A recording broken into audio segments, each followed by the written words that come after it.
Madam నమస్తే అండి. మీ పేరు? నా పేరు మల్లంపాటి విజయలక్ష్మి. విజయలక్ష్మి గారు ఏం చేస్తారండి? నేను హౌస్ వైఫ్ అండి. ఏంటండి ఈ రోజున కూటమి ప్రభుత్వం గెలిచిన 2 సంవత్సరాల్లో ప్రజల్లో తీవ్ర వ్యతిరేకత మొదలైంది. ప్రజల్లో కూడా జగన్మోహన్ రెడ్డి గారి గురించి చర్చ మొదలైందని చెప్పి కూడా వైసీపీ నాయకులు మాట్లాడుతున్నారు. ఏంటి అసలు దాని మీద మీ ఒపీనియన్ ఏంటి? ఒక మహిళగా ఏం చెప్తారు? అంటే కూటమి ప్రభుత్వం 2 సంవత్సరాలు చేసిన మంచి జగన్మోహన్ రెడ్డి ప్రభుత్వం చేయలేదు కాబట్టే కూటమి ప్రభుత్వం విఫలమైందని వీళ్ళు అనుకుంటున్నారేమో. ఎందుకని మీరు పెన్షన్లు, వృద్ధాప్య పెన్షన్లు కానీ ఏదైనా మీరు 2,000 3,000 పెంచడానికి మీరు 2-3 సంవత్సరాలు చేశారు. చంద్రబాబు గారి మేనిఫెస్టోలో 2 నెలల ముందు నుంచే కూడా గెలవంగానే ఇస్తానని చెప్పిన చంద్రబాబు గారి కూటమి ప్రభుత్వం విఫలమైందా? దాంట్లో ఇవ్వనందుకు విఫలమైందా అని వైసీపీ ప్రభుత్వాన్ని మేము అడుగుతున్నామండి. తల్లికి వందనం, పిల్లలు ఎంతమంది ఉంటే 5 ఉంటే 5 కూడా ఇచ్చిన 5 పడినవి కూడా మేము కళ్ళారా చూసామండి. మా పిల్లలకు కూడా పడినాయి. మరి అలాంటప్పుడు అది ఇవ్వనందుకు కూటమి ప్రభుత్వం విఫలమైందని వైసీపీ ప్రభుత్వం అనుకుంటుందా? ఏం లేదు, వీళ్ళు చేయనివి ఇవన్నీ కూటమి ప్రభుత్వం చేసింది కాబట్టి కూటమి ప్రభుత్వం విఫలమైందని వీళ్ళు పగటి కళ్ళగా అంటున్నారు. అంటే ఇక్కడ జగన్మోహన్ రెడ్డి గారు చనిపోయిన ప్రతి ఫోటోలో ఆయన ఫోటో ప్రతి ఇంట్లోనూ ఉండాలని చెప్పి ఆ విధంగా ప్రయత్నాలు చేస్తాను, ఆ విధంగా డెవలప్మెంట్ చేస్తానని చెప్పి కూడా జగన్మోహన్ రెడ్డి గారు మాట్లాడుతున్నారు. మరి గత 5 సంవత్సరాలు అంతకుముందు 2019లో గెలిచారు. మరి మీరు ఏం అభివృద్ధి చేశారు? ఒక రోడ్డు వేసారా?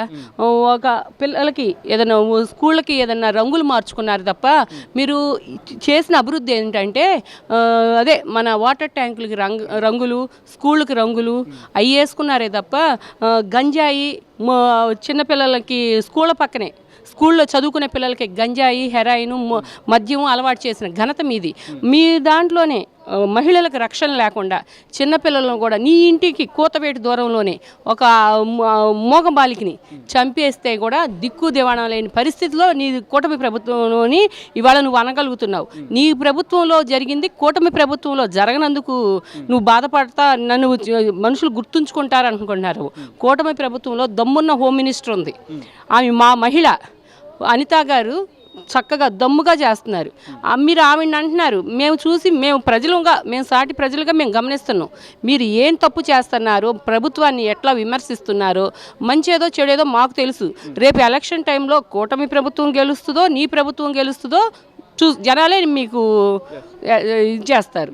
మేడం ఇక్కడ ఏదైతే సీఎంగా పోటీ చేసిన క్యాండిడేట్ ఓడిపోతే తర్వాత ఎలక్షన్స్లో నేను ఎలాంటి మంచి చేస్తాను, ఇలాంటి డెవలప్మెంట్ చేస్తాను మీకు అని చెప్పి హామీలు ఇవ్వాలి.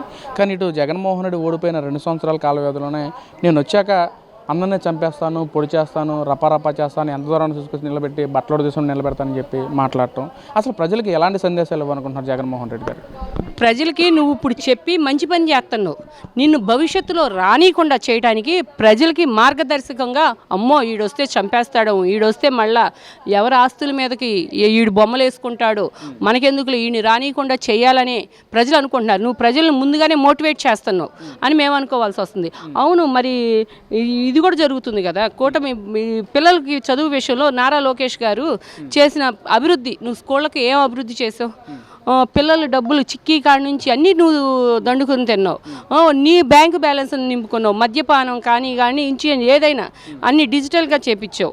మరి నీకు ఏ రకంగా ప్రజలు నీకు సహకరిస్తారనుకుంటున్నావు జగన్మోహన్ రెడ్డి? జగన్మోహన్ రెడ్డి గారు గతంలో మాట్లాడారు, నేను ఓట్లాడతాకు వచ్చే ముందు పూర్తిగా మద్యపాన నిషేధం చేసిన తర్వాత మహిళల దగ్గరకు ఓట్లాడతాను చెప్పి మాట్లాడారు. మరి ఈ రోజున అదే మధ్యంలో పెద్ద వేల కోట్లు కుంభకోణం జరిగిందని చెప్పి ఈడీ విచారణలో తేలింది. సాక్షాత్తు జగన్మోహన్ రెడ్డి పిఏనే కొన్ని లక్షలు దోచుకున్నాడు. ఇటు నాగేశ్వరరావు కానీ, అతని కూడా సునీల్ కానీ, వీళ్ళందరూ రాజకేశ్వర రెడ్డి కానీ వీళ్ళందరూ అరెస్ట్ అయిన పరిస్థితి. ఏం చెప్తారు లిక్కర్ స్కామ్ మీద? అవును, నీ కల్తీ మద్యం వలన ఎంతమంది మహిళలు తాళిబొట్లు తెగొట్టుకున్న పుణ్యాత్ముడివి నువ్వు మద్యపాన నిషేధం చేస్తానంటే జనాలు నమ్మే పరిస్థితిలో లేరు. చదువుకున్న ఉపాధ్యాయులను కూడా మద్యపానం షాపుల దగ్గర అమ్మించిన ఘనత నీది. నిన్ను జనాలు ఏ రకంగా నమ్ముతారు? మేమైతే నమ్మే స్థితిలో లేము. అంటే ప్రజలు కూడా అనుకుంటున్నారు కదా, జగన్ ఉంటేనే మనకి డెవలప్మెంట్ జరుగుతుందని చెప్పి అనుకుంటున్నారు, జగన్ వల్లనే గెలిపించుకోవాలని చెప్పి అనుకుంటున్నారు. ఆడు పరదా దాటి రాడు, పబ్జీ గేమ్లు ఆడుకుంటాడు, ఆడు పగలు కూర్చుంటాడు, రాత్రి అంతా పబ్జీ ఆడతాడు, పగలంతా పగటి కళ్ళకి అంటా ఉంటాడు. ఆయన పగటి కళ్ళకి కనుక్కుంటానే ఉన్నాయండి, పోయేదే ఉంది.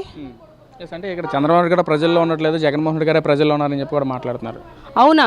మరి ఎప్పుడు నువ్వు తాడేపల్లి సరౌండింగ్స్లో ఎప్పుడు కనపడలా, నీ ఓటు ఇక్కడ ఉంది, పద్దాకల నువ్వు పోయి బెంగళూరులో కూర్చుంటావు.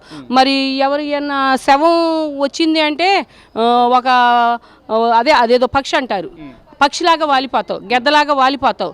ఎందుకంటే గెద్ద శవాలు పీక్కు తింటది కదా, శవాలు. అందుకే నువ్వు ఎవడన్నా పాదయాత్ర చేస్తుంటే ప్రజలు భయపడుతున్నారు, ఎవడి ప్రాణానికి హాని వస్తుందోనని.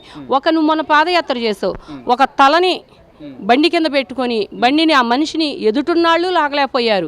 అందరూ ఒక గంజాయి అడిక్ట్ అయిపోయి ఆ మనిషిని పొట్టను పెట్టుకున్నావే, అవన్నీ ప్రజలు గమనిస్తున్నారు. జగన్మోహన్ రెడ్డి చంద్రబాబు నాయుడు గారు శవ రాజకీయాలు చేస్తున్నాడు, కక్ష సాధింపుగా చర్యలు చేపడుతున్నాడు, కుల రాజకీయాలు చేస్తున్నాడు చంద్రబాబు, ఈ మొత్తం చేసి చంద్రబాబు అని చెప్పి కూడా మాట్లాడుతున్నారు. శవ రాజకీయాలు చేసింది ఎవరు? జగన్మోహన్ రెడ్డి. వాళ్ళ నాన్న శవం ఉండంగానే సంతకాలు సేకరించింది జగన్మోహన్ రెడ్డి. చంద్రబాబు గారు ఎవరు ఈ శవ రాజకీయాలు చేయలేదు, కుల రాజకీయాలు చేయలేదు. కూటమి ప్రభుత్వం కుల రాజకీయాలకి అతీతంగా ఉంది. అంతేకాదు ఇప్పుడు చంద్రబాబు గారు గవర్నమెంట్లో కుల రాజకీయాలు ఎక్కడున్నాయి? కులాల చిచ్చు ఎక్కడుంది? నీ గవర్నమెంట్లోనే. నువ్వు అందరినీ ఎస్సీ ఎస్టీల్ని ఎంతమందిని ఇబ్బంది పెట్టావు? నువ్వు ఇబ్బంది పెట్టనాళ్ళు ఎవరు? మళ్ళీ ఇదే ప్రభుత్వం కోరుకుంటున్నారంటారు ప్రజలైతే? 100% కోరుకుంటున్నారు.